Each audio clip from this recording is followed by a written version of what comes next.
Hello বন্ধুরা, আজকে আমি আবার চারগাছি চলে এলাম সাজাতে। তো ঢুকে পড়ছি বিয়ের বাড়ি। চলে এলাম টোটো ধরে। আমি প্রায় এখন 1:45 বাজছে। তো আমি বিয়ের বাড়ি যাচ্ছি। ক্লাইম নেবে হুডা বিউটির মেকআপ। সে বলেছে যেন দিদি আমাকে একটু ভালো লাগে।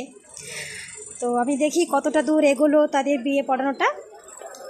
বিয়ে পড়ানো হলেই শুরু হয়ে যাবে আমার হুডা বিউটির মেকআপ। আমার প্যাকেজ নিয়েছিল 3খানা, হলুদের, মেহেন্দির, থুবড়ো প্লাস ব্রাইডাল মেকআপ যেটা, আর পরের দিনকে নিয়েছে জামাইয়ের বাড়িতে রিসেপশন। তো দেখি ডেকোরেশন তো ভালোই করেছে। ব্রাইড আমার বসে আছে, এখনো বিয়ে পড়ানো হয়নি। শেষ হলে